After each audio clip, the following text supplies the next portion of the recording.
تو اللہ تعالیٰ نے انسان کو پیدا کیا، اس کی جسمانی غذاؤں کو بھی اللہ نے اپنے ذمے لیا ہے، روحانی غذاؤں کی ادائیگی بھی اللہ نے اپنے ذمے لی ہے۔ رب العالمین اس جسم کی غذائیں ہیں کہ رب ہے، پالنے والا ہے، تمہارے جسم کی جو جو ضرورتیں ہیں سب ملیں گی۔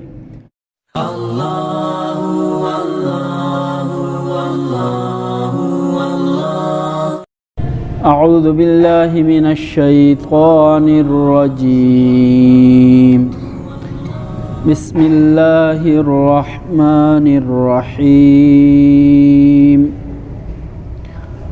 الحمد للہ رب العالمین، الرحمن الرحیم، مالک یوم الدین، ایاک نعبد و ایاک نستعین، اہدنا الصراط المستقیم، صراط الذین انعمت علیہم غیر المغضوب علیہم ولا الضالین، آمین۔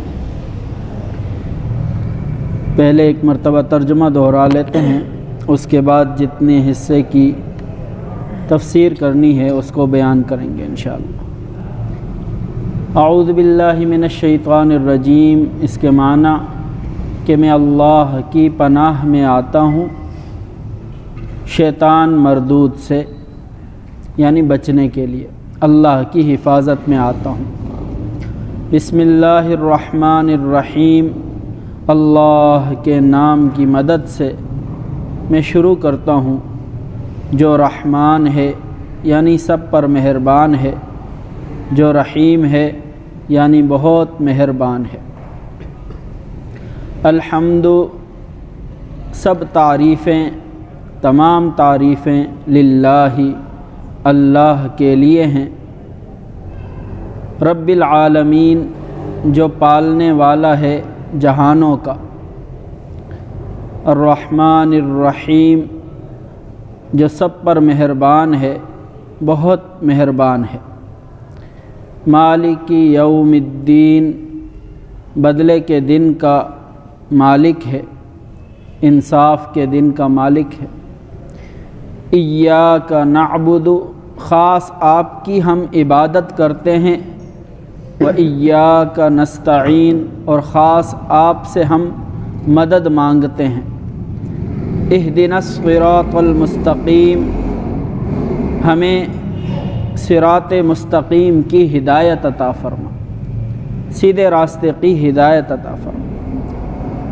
راستہ ان لوگوں کا، صراط الذین انعمت علیہم، جن پر آپ کا انعام ہوا ہے، یعنی نبیوں کا راستہ، ولیوں کا راستہ، شہیدوں کا راستہ، ان کے طریقے پہ ہمیں بھی اپنی زندگی گزارنے کی توفیق عطا فرما۔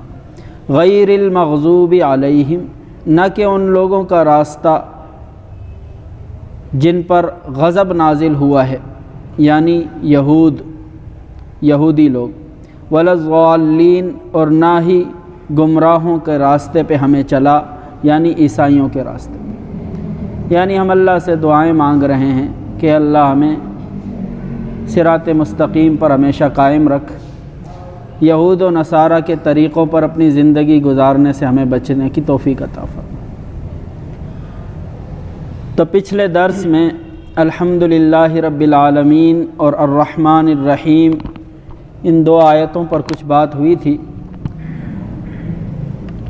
جیسے میں نے عرض کیا تھا کہ قرآن شریف کی بات تو ایسی ہے کہ اللہ رب العزت نے جو الفاظ بیان فرمائے ہیں کہ ان کے اتنے معانی ہیں اور ان میں اتنی فوائد کی باتیں ہیں کہ انسان اگر آج ایک بات کی ہے تو کل اسی آیت کے بارے میں دوبارہ پھر بات ہو سکتی ہے دوسرے طریقے سے، کہ اس میں اللہ نے صرف ایک ہی معنی نہیں رکھا، اللہ نے تو اس میں معانی کا خزانہ رکھا ہے کہ انسان اس سے غور و فکر کرے تو اس میں اس کو سمندر نظر آئے گا معانی کا۔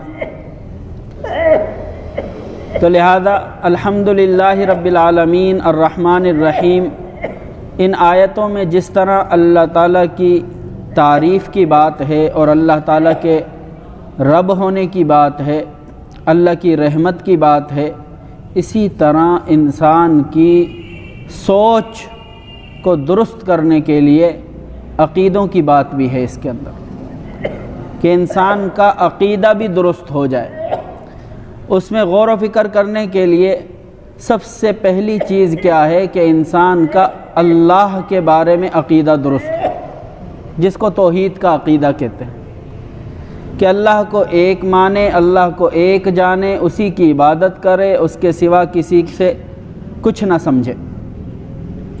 تو توحید جب اسلام کا سب سے بڑا عقیدہ ہے، اور توحید کے بغیر کوئی انسان جنت میں جا ہی نہیں سکتا، توحید کے بغیر کوئی انسان اللہ کا فرما بردار کہلا ہی نہیں سکتا، تو یہ توحید اور ایمان اللہ رب العزت نے الحمدللہ رب العالمین کے معنی میں بھی رکھی ہے، کہ انسان اس پہلی آیت میں ذرا غور فکر کرے تو اس کو توحید کا جو عقیدہ ہے وہ بھی سمجھ میں آئے گا۔ وہ کیسے؟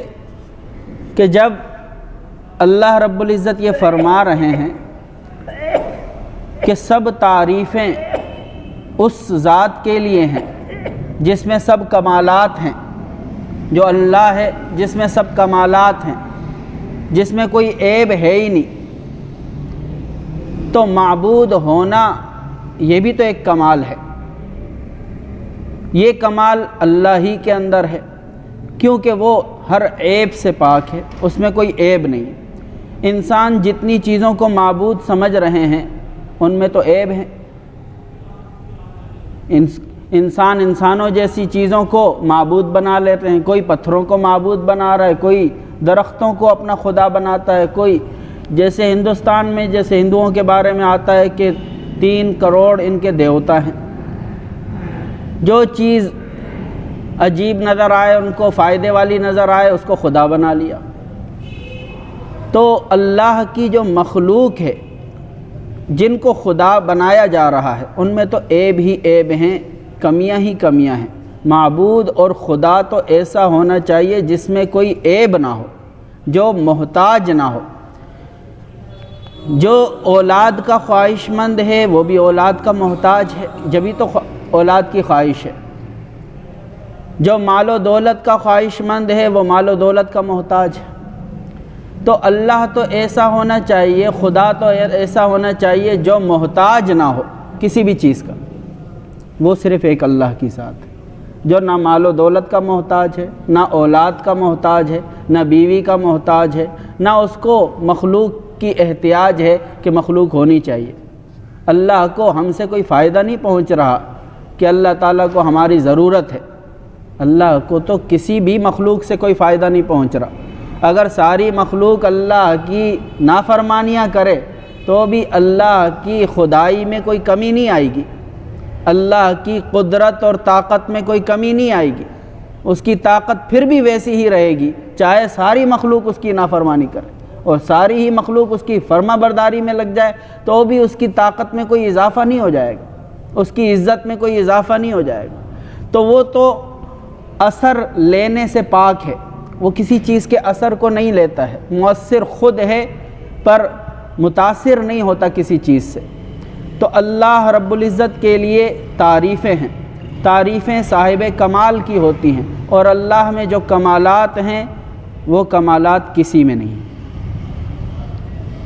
جو ایسی باکمال ذات ہو عبادت اسی کی ہونی چاہیے، خدا اسی کو بنانا چاہیے، جس میں صرف تعریف ہی کی باتیں ہوں، عیب کوئی نہ ہو۔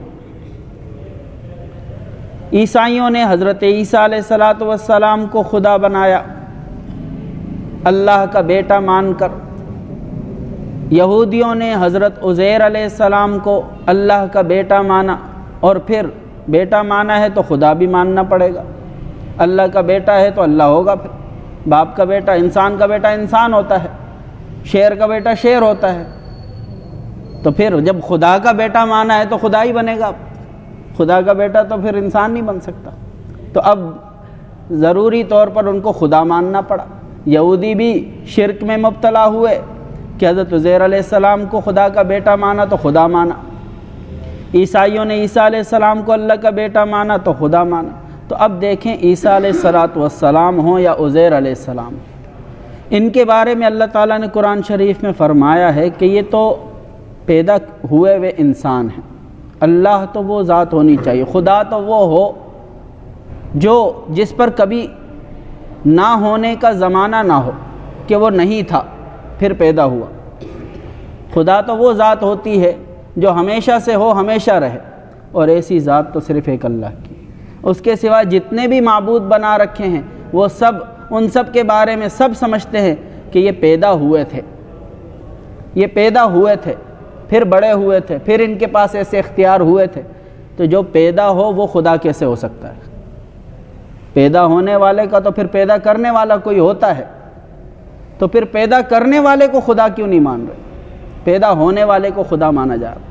تو معلوم کیا ہوا کہ اللہ رب العزت سمجھا رہے ہیں الحمدللہ، جب سب کمالات، سب تعریفیں اللہ کے لیے ثابت ہیں، تو اے انسانوں وہ اللہ تو ایسا ہے کہ رب العالمین ہے، سارے جہانوں کی پرورش کر رہا ہے۔ تمہارے خداؤں میں سے کوئی ایسا ہو تو بتاؤ کہ جو سورج کی بھی پرورش کر رہا ہو، چاند کی بھی پرورش کر رہا ہو۔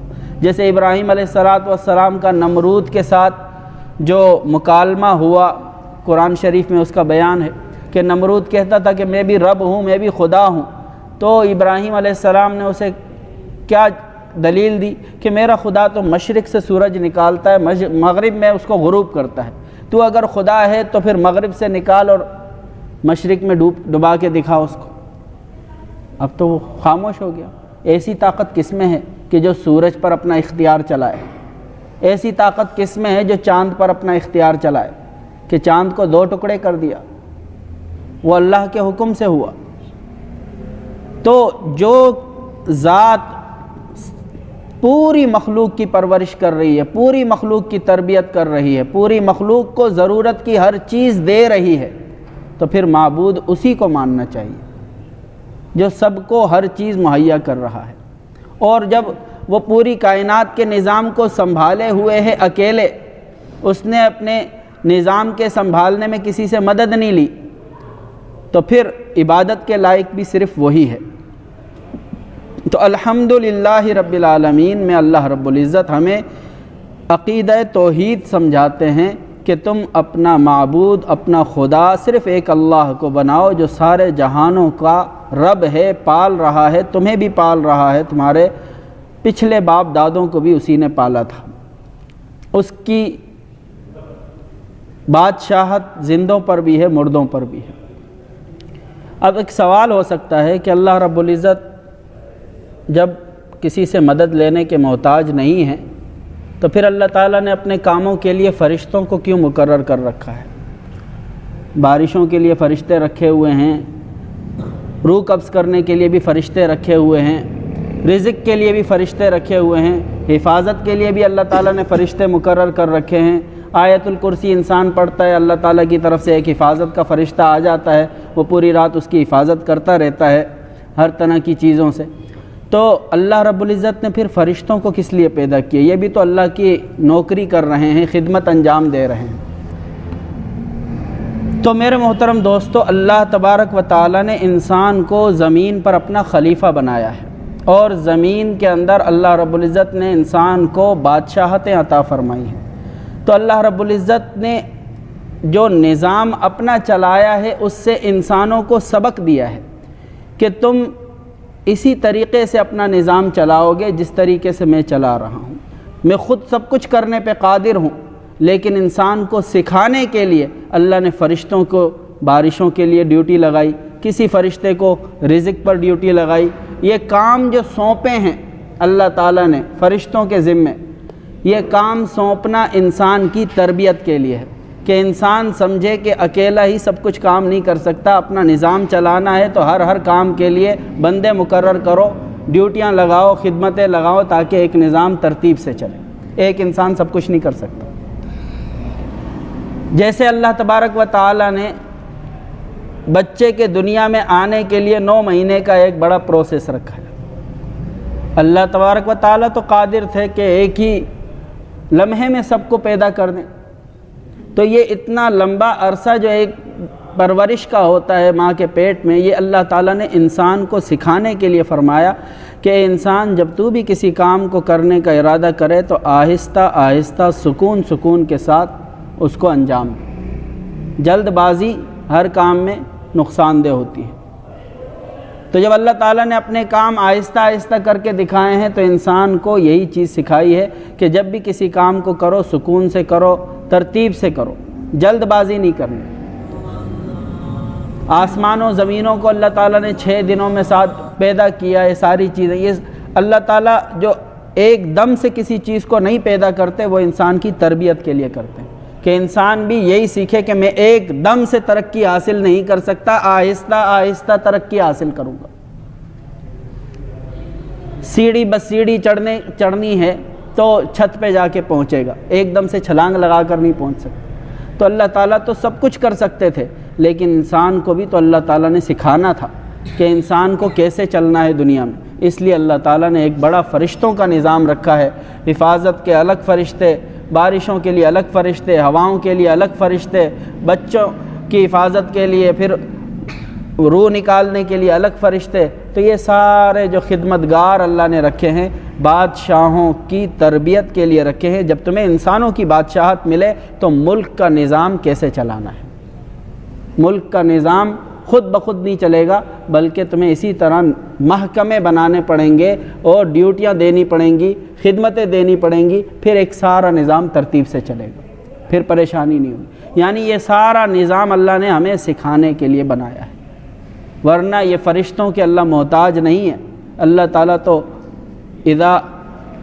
انما امرہ اذا اراد ان یقول لہ کن فیکون، وہ تو کن فیکون سے سب کچھ کر لیتے ہیں۔ سب کی روح نکالنا وہ بھی اس کے لیے کچھ مشکل نہیں، اور سب کو روح دینا بھی اس کے لیے کچھ مشکل نہیں، سب کے رزق کی حفاظت اس کے لیے کرنا کچھ مشکل نہیں تھی۔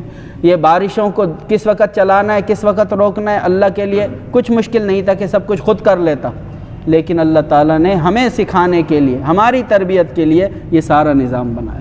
تو الحمدللہ رب العالمین، سب تعریفیں اس اللہ کے لیے ہیں جو سب کچھ کر سکتا تھا، لیکن صرف ہمیں سکھانے کے لیے اس نے ایک نظام بنایا اور اس ترتیب سے چلایا، تاکہ انسان اس نظام میں غور و فکر کر کے خود سیکھے کہ میں نے بھی کس طریقے سے زندگی گزارنی ہے اور نظام کس طریقے سے چلانا ہے۔ رب العالمین اللہ رب العزت ہے۔ تو الحمدللہ رب العالمین میں اللہ نے توحید کا عقیدہ سکھایا کہ سب کچھ کرنے والی ذات ایک اللہ کی ہے، تو صرف اسی کی عبادت کرو۔ الرحمن الرحیم میں اللہ تبارک و تعالی نے اپنی رحمت کے مظاہرے کا ذکر فرمایا کہ اللہ جو سب کچھ نظام چلا رہا ہے، سب کو پال رہا ہے، سب کی پرورش کر رہا ہے، سب کی تربیت کر رہا ہے، اللہ کو کسی سے کوئی لالچ نہیں تھی کہ وہ اسے پال رہا ہے۔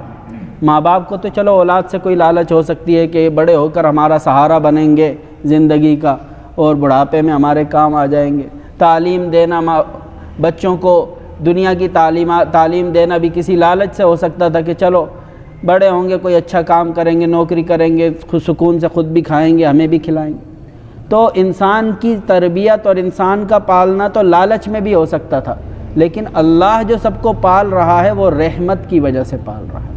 رحمان رحیم، رحمان اور رحیم ہونے کی وجہ سے، اپنی رحمت کی وجہ سے وہ سب کی پرورش کر رہا ہے، ورنہ اس کو کسی سے کوئی فائدہ نہیں پہنچ رہا، نہ اس کو کسی سے کوئی غرض ہے۔ اب اللہ کی رحمت کا تقاضا یہ ہے کہ جس طرح ہمیں دنیا کی چیزیں اللہ تعالیٰ عطا فرماتے ہیں، جس چیز کی ہمیں ضرورت ہوتی ہے اللہ نے وہ سب چیزیں ہمیں دی ہیں۔ کچھ چیزیں تو ایسی ہیں جو بہت زیادہ ضرورت کی ہیں، اس میں تو اللہ تعالیٰ نے کوئی فرق نہیں رکھا، بادشاہوں کو بھی دی ہے، غریبوں کو بھی دی ہے، فقیروں کو بھی دی ہے، امیروں کو بھی دی ہے۔ وہ کیا آنکھیں ہیں، ناک ہے، کان ہے، ہاتھ ہیں، زبان ہے بولنے کے لیے، ٹانگیں ہیں چلنے کے لیے، دل، دماغ، گردے، یہ سب اہم نعمتیں ہیں۔ یہ اللہ تعالیٰ نے اس کو دینے میں کوئی فرق نہیں کیا، بادشاہوں کو دیا، غریبوں کو بھی دیا، فقیروں کو بھی دیا، سب کو دیا۔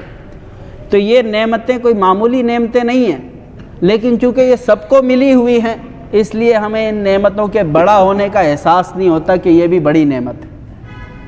جیسے ہوا عام جام ہے، سب کو مل رہی ہے، تو ہوا کی نعمت کا احساس نہیں ہو رہا۔ سانس جو ہمیں جا رہا ہے آ رہا ہے بہت بڑی نعمت ہے، لیکن چونکہ سب انسانوں کو سانس چل رہا ہے اور سارے جانوروں کو سانس آ رہا جا رہا ہے، تو اس چیز کی طرف ہمارا دھیان نہیں جاتا، جو چیز عام جام ہوتی ہے اس کا خیال نہیں آتا۔ جیسے موسیٰ علیہ السلام نے اللہ تعالیٰ سے جو یہ درخواست کی کہ یا اللہ مجھے کوئی خاص وظیفہ دے کہ جس سے میں تیرے قریب ہو جاؤں، تجھے یاد کیا کروں، تو پھر اللہ تعالیٰ نے کیا فرمایا تھا کہ موسیٰ لا الہ الا اللہ پڑھا کر۔ اب لا الہ الا اللہ یہ تو عام جام ہے، ہر انسان ہر مسلمان پڑھتا ہے لا الہ الا اللہ، تو کلمہ چونکہ ایسا اللہ تعالیٰ نے دیا کہ وہ سب کی زبانوں پہ جاری ہو جاتا ہے، تو موسیٰ علیہ السلام کو اس کے بڑا ہونے کا احساس نہیں ہو رہا تھا کہ یہ بھی کوئی بڑا کلمہ ہے، اس سے بھی اللہ کے قریب انسان ہو سکتا ہے۔ تو اس کی اہمیت کا احساس کس وجہ سے نہیں ہوا کہ ساری مخلوق اس کو پڑھ رہی ہے، یہ تو سبھی پڑھتے ہیں، میں تو کوئی ایسا خاص چاہتا ہوں جس سے میں تیرے اور زیادہ قریب ہو جاؤں۔ تو پھر اللہ تعالیٰ نے اس کی اہمیت بتائی کہ موسیٰ یہ کلمہ معمولی کلمہ نہیں ہے، یہ سارے ساتوں زمین ساتوں آسمان پوری کائنات سے بھاری کلمہ ہے، یہ سب کو ایک طرف رکھو، اس کلمے کو ایک طرف رکھو، یہ سب سے زیادہ وزنی ہے، لیکن تمہیں اس کی اہمیت کا احساس کیوں نہیں ہے کہ سب کے لیے عام جام ہے۔ تو بعض دفعہ نعمت بہت بڑی ہوتی ہے، لیکن اس کے نعمت ہونے کا بڑے ہونے کا احساس کیوں نہیں ہو رہا ہوتا کہ وہ سب کو مل رہی ہے۔ اس کے برخلاف ہم دیکھتے ہیں کہ کسی کو مال دولت مل جائے، اب کچھ خاص نعمتیں ہیں اللہ کی، اولاد ہو گئی، مال دولت ہو گئی، اسی طرح عزت ہو گئی، اسی طرح منصب مل جانا، مرتبے ملنا، یہ خاص نعمتیں ہیں۔ اس میں اللہ تعالیٰ نے فرق کیا ہے، کچھ انسانوں کو دیا کچھ کو نہیں دیا، کسی کو بادشاہ بنایا کسی کو فقیر بنایا، کسی کو غریب بنایا کسی کو امیر بنایا، اسی طرح کسی کو خوشیوں میں رکھا ہے کسی کو غموں میں رکھا ہے، کسی کو اولاد دی ہے کسی کو اولاد نہیں دی ہے، یہ خاص نعمتیں ہیں۔ تو خاص نعمتوں کی طرف تو انسان کا دھیان جاتا ہے، لیکن جو عام نعمتیں ہیں، جو زیادہ اہم نعمتیں ہیں، اس کی طرف دھیان نہیں جاتا۔ تو اللہ کی تعریف اگر صرف نعمتوں پر ہی انسان غور کرے تو میرے محترم دوستو انسان اللہ کا شکر کر ہی نہیں سکتا۔ اس لیے اللہ تعالیٰ نے قرآن کے شروع میں یہ نہیں فرمایا قل الحمد، کہ تم کہو یا تم حمد کرو اللہ کی، تم شکر کرو اللہ کا، کیونکہ اللہ کو پتہ ہے کہ یہ شکر کر ہی نہیں سکتے میرا۔ جو انسان جو حکم پورا کر ہی نہیں سکتا، اللہ اس حکم کا مکلف بھی نہیں بناتے اس کو، کہ جب انسان کی طاقت میں ہی نہیں تھا کہ وہ اللہ کی تعریف کر سکے، اللہ کا شکر ادا کر سکے، تو اللہ تعالیٰ نے اس کو شکر کرنے کا حکم نہیں دیا کہ تعریف تم کرو، بلکہ اللہ نے جب سمجھ لیا کہ یہ انسان تعریف کرنے کے پر قادر نہیں ہے تو اللہ تعالیٰ نے خود اپنی تعریف سکھائی ہے، الحمدللہ رب العالمین، یوں کہہ دیا کرو بس۔ مجھے پتہ ہے تم لوگ اللہ کی حمد نہیں بیان کر سکو گے، اللہ کا شکر بیان نہیں کر سکو گے، میں تمہیں سکھا دیتا ہوں شکر کیسے کرتے ہیں، بس یوں کہہ دیا کرو الحمدللہ رب العالمین۔ تو اللہ تعالیٰ نے ہمیں شکر کا طریقہ سکھایا کہ اس کے کہنے سے بس شکر کی ایک علامت ادا ہو جائے گی، شکر تو نہیں ادا ہوگا اللہ کا، علامتی شکر ہے یہ اللہ کا، بس شکر کی ایک علامت ہے۔ الرحمن الرحیم، جب اللہ رحمت والا ہے، دنیا کی نعمتیں ہمیں دی ہیں، تو یہ کیسے ہو سکتا تھا کہ اللہ آخرت کی نعمتوں کے لیے کوئی ترتیب اور کوئی نظام نہ رکھے، کہ انسان کو مرنا تو ہے، مر کر جانا بھی ہے، آگے اگلی زندگی ہے، اگلی زندگی میں نعمتیں کیسے ملیں گی، اس کے بتانے کے لیے کوئی نظام اگر اللہ نہ رکھتا تو یہ اس کی رحمت کے خلاف تھا۔ اپنی مخلوق پر جس طرح یہاں رحمت فرمائی ہے، مرنے کے بعد بھی اللہ کی رحمت تو جاری رہے گی، تو اس رحمت کو اگر حاصل کرنا ہے اس کے لیے اللہ رب العزت نے ہمیں ایک نظام بتایا۔ اللہ رب العزت خود انسانوں سے اس طرح کلام نہیں فرماتے، بلکہ اللہ تعالیٰ انسانوں میں سے خاص انسانوں کو پیدا فرماتے ہیں، اور ان خاص انسانوں کو اللہ اپنا نبی بناتے ہیں، اپنا رسول بناتے ہیں، اور پھر ان رسولوں پر اللہ اپنا کلام اتارتے ہیں، اور پھر اللہ کا وہ کلام وہ رسول انسانوں کو بتاتے ہیں۔ تو رحمان الرحیم میں اللہ تعالیٰ کی رحمت کا ذکر ہے، تو اللہ کی رحمت میں خود بخود نبوت اور رسالت کا سلسلہ سمجھ میں آتا ہے، کہ نبوت اور رسالت جو اللہ تعالیٰ نے انسانوں میں رکھی ہے، یہ اللہ کی رحمت کی وجہ سے ہی ہے، کہ اللہ نے انسانوں پر رحم کیا ہے جو نبیوں کا سلسلہ رکھا۔ اگر نبیوں کا سلسلہ نہ ہوتا انسان تو کافر ہی کافر ہوتے۔ ہر کسی کی عقل تو اتنی نہیں ہے کہ وہ اللہ کی عبادت کے طریقے سمجھ جاتا. عقل تو انسان کو گمراہ بھی کرتی ہے، عقل انسان کو سیدھے راستے پہ بھی کبھی لے آتی ہے. تو صرف عقل ہی ہر انسان کو اللہ کا تعارف نہیں کرا سکتی تھی. ہاں جن کی عقلیں درست ہوتی وہ اللہ کو سمجھ جاتے کہ ہر چیز کا بنانے والا کوئی ہوتا ہے، تو اس پورے نظام کو بنانے والا بھی کوئی ہوگا، بس وہی میرا معبود ہے، وہی میرا خدا ہے، وہی میرا رب ہے. عقل سے اتنا سمجھ جاتا ہے انسان. تو رحمان الرحیم اللہ تعالیٰ نے اللہ کی رحمت کا ذکر ہے، اور رحمت میں نبوت خود شامل ہے. اللہ تعالیٰ نے ایک جگہ قرآن میں نبوت کو رحمت بتایا ہے. اہم یقسمون رحمت ربی، کہ وہ کفار مکہ تھے، مکہ کے کافر لوگوں کو اعتراض ہو رہا تھا کہ اللہ تعالیٰ کو اگر کسی کو نبی ہی بنانا تھا، رسول بنانا تھا، تو کسی بڑے انسان کو ہی نبی اور رسول بنا لیتے، سردار کو بناتے رسول نبی.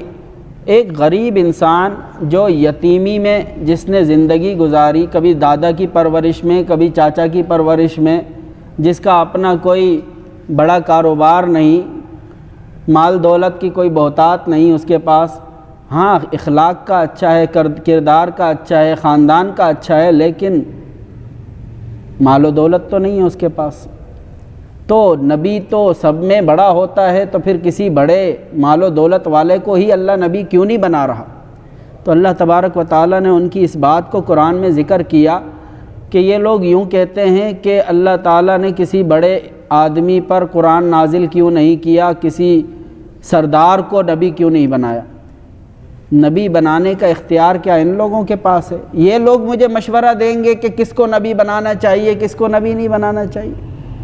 کیا میں ان سے مشورہ لوں گا نبی بنوانے کا؟ اہم یقسمون رحمت ربک، کیا تیرے رب کی جو رحمت ہے یعنی نبوت، اس کو اب یہ لوگ بانٹیں گے کہ کس کو دینی ہے کس کو نہیں دینی؟ تو اللہ تعالیٰ نے فرمایا کہ نہیں، ہم نے تو روزی کے بانٹنے کی بھی کا اختیار بھی ان کو نہیں دیا ہے کہ یہ اپنی لوگوں کی روزی بانٹ سکے، کہ باپ اپنی مرضی سے اپنی اولاد کی روزی بانٹے، یا بادشاہ اپنی مرضی سے اپنی رعایا کی روزی بانٹے. روزی کا ذمہ اللہ نے خود لے لیا کہ رزق میں دوں گا، روزی میں دوں گا. روزی کا اختیار بھی اللہ نے کسی انسان کو نہیں رکھا کہ تم روزی بانٹو گے.